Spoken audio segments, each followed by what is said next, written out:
টাঙ্গাইলের গৌরবকে ছোট করে যখন কোন খুনির নামে বাংলাদেশের এই গুরুত্বপূর্ণ জেলায় একটি মেডিকেল কলেজ থাকে, সেটি কি আমাদের স্পিরিটের সাথে যায়? তাহলে আজকের পর থেকে ছাত্র জনতার দাবি হচ্ছে টাঙ্গাইল মেডিকেল কলেজ তার নামে স্বমহিমায় টাঙ্গাইল মেডিকেল কলেজ হয়ে বাংলাদেশে শ্রেষ্ঠত্বের জায়গা করে নিবে। আমরা আপনাদেরকে স্পষ্ট করে জানিয়ে দিতে চাই, ওই মেডিকেল কলেজে আপনাকে যেতে হয় একটি অপারেশনের জন্য, একটি টিকিটের জন্য, সবচেয়ে কষ্টকর অবস্থায়। কিন্তু ওই দালাল ধরা ছাড়া আপনার একটি কাজও কি ঠিক মতো হয়? তাহলে ওই দালালের স্পিরিট দিয়ে কি আমরা এই অভ্যুত্থান ঘটিয়েছি?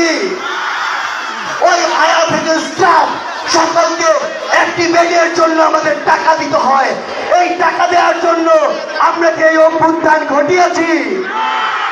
আমরা ছাত্র জনতা আমাদের জায়গা থেকে স্পষ্ট করে বলে দিতে চাই, এসব দালালি টাকা দিয়ে কাজ করার জন্য আর জনতার ওষুধ আপনাদের কোম্পানির কাছে বিক্রি করার জন্য ছাত্র জনতা এই অভ্যুত্থান ঘটায়নি।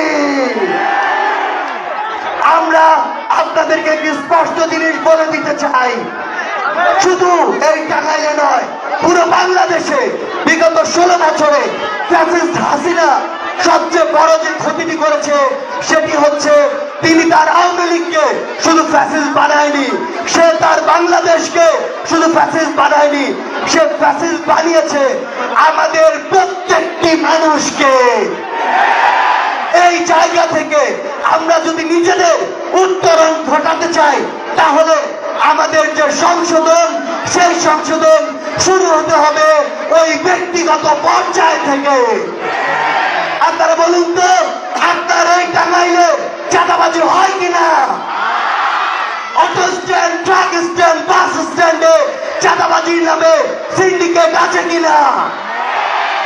তাহলে এই যে আমাদের স্পিরিট, সেই স্পিরিটকে যদি আমরা ধরে রাখতে চাই, তাহলে ওইসব চাঁদাবাজ এবং সিন্ডিকেটের বিরুদ্ধে আপনার যে ভয়েস, সেই ভয়েসটি আবার তুলে ধরতে হবে।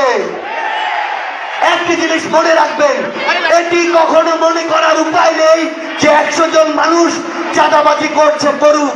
মনে রাখবেন, এটি একটি ছোঁয়াচে রোগ। কেউ যদি একবার স্কোপ পায়, এটি ধীরে ধীরে সব জায়গায় ছড়িয়ে পড়ে। আরেকটি গুরুত্বপূর্ণ বিষয় হচ্ছে, এই যে চাঁদাবাজিটি করা হয়, এই কারণে আপনার কাছে অটোর ভাড়া বেশি রাখা হয়, বাসের ভাড়া বেশি রাখা হয়, সবজির দাম বেশি রাখা হয়, পণ্যের দাম বেশি রাখা হয়, এবং এর ভাগিদার আমাদের সবাইকে হতে হয়। ঠিক এই কারণে এই ছাত্র জনতা আজকের পর থেকে সকল চাঁদাবাজি এবং সকল সিন্ডিকেটের বিরুদ্ধে কথা বলবে। আমাদের আজকে টাঙ্গাইলে এসে শুনতে হয়, আমার যে ভাই মারুফ হত্যা হয়েছে, আমার যে বোনকে অপদস্থ করা হয়েছে, আমার যে ভাইদের রক্তাক্ত করা হয়েছে, আমার স্কুল কলেজের যে ছোট ভাই বোনদেরকে বিভিন্ন ভাবে হামলা করা হয়েছে, সেই পুলিশরা নাকি এখনো আশেপাশে ঘোরাফেরা করে।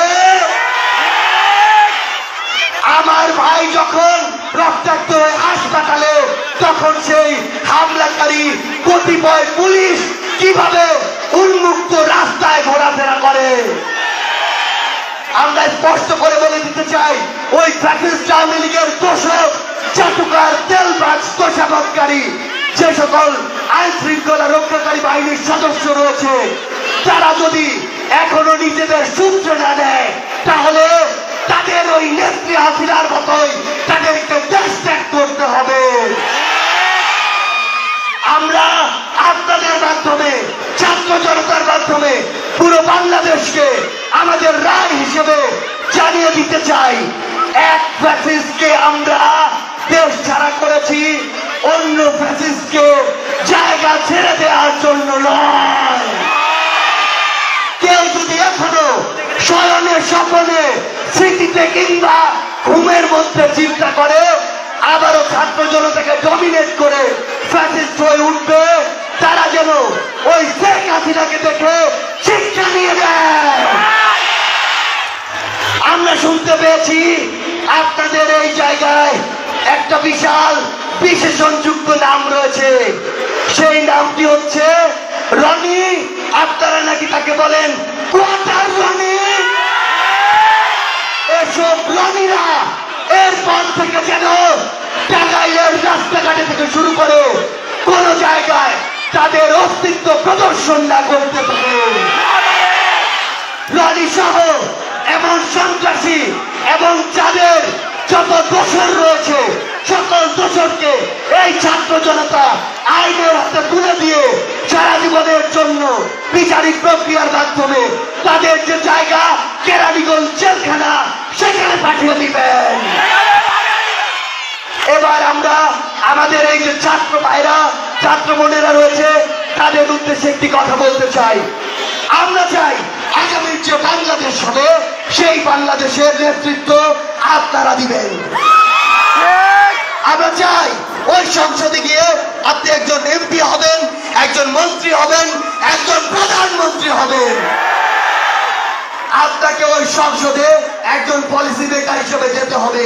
কারণ আপনারা আজকের পর থেকে আপনাদের বাবা মাদেরকে বলে দিবেন যে আপনারা যেমন এতদিন স্বপ্ন দেখেছেন আপনার ছেলে ডাক্তার হবে, ইঞ্জিনিয়ার হবে, পাইলট হবে, ম্যাজিস্ট্রেট হবে, আজকের পর থেকে আপনারা স্বপ্ন দেখবেন আপনার ছেলে দেশের অন্যতম সেরা একজন রাজনীতিবিদ হয়ে উঠবে। একটা জিনিস মনে রাখবেন, রাজনীতিবিদ হতে হবে পলিসি মেকিং এর জন্য অথবা রাজনৈতিক ভাবে সচেতন হয়ে উঠতে হবে। যদি আপনি এটা না হন, এই দুইটার কোন একটি জায়গায় আপনাকে দেখা না যায়, তাহলে আপনার যে তুলনামূলক অযোগ্য মানুষদের দ্বারা আপনাদেরকে শাসিত এবং শোষিত হতে হবে। আমরা আপনার থেকে স্পষ্ট করে বলি, আপনারা রাজনীতিতে আসবেন, তবে তার পূর্বে যোগ্য রাজনীতিবিদ হয়ে ওই সংসদে আসবেন, যেন কেউ আপনার শিক্ষাগত যোগ্যতা, আপনার দক্ষতা, আপনার ভাষা থেকে শুরু করে কোনো কিছু নিয়ে একটি কথা না কখনো বলতে পারে। পরিশেষে আপনাদেরকে শুধু একটি কথা বলতে চাই, এই বাংলাদেশ আর ফ্যাসিজম চায় না, এই বাংলাদেশ ওই পলিটিক্যাল কালচার গুলো চায় না। এই বাংলাদেশের ছাত্র জনতা এখন একটি নিউ পলিটিক্যাল সেটেলমেন্ট চায়। যারা কথা বলবে ছাত্র জনতার জন্য, যারা কথা বলবে সমতার জন্য, যারা কথা বলবে সমবন্টনের জন্য, যারা কথা বলবে সমমর্যাদার জন্য। সবশেষে শুধু এই কথাটি বলতে চাই, টাঙ্গাইলের এই যে ছাত্র জনতা, এই ছাত্র জনতার 24-এর যে অভ্যুত্থানের যে স্পিরিট, এই স্পিরিট টাঙ্গাইল থেকে ছড়িয়ে পড়ুক পুরো বাংলাদেশে। ধন্যবাদ সবাইকে।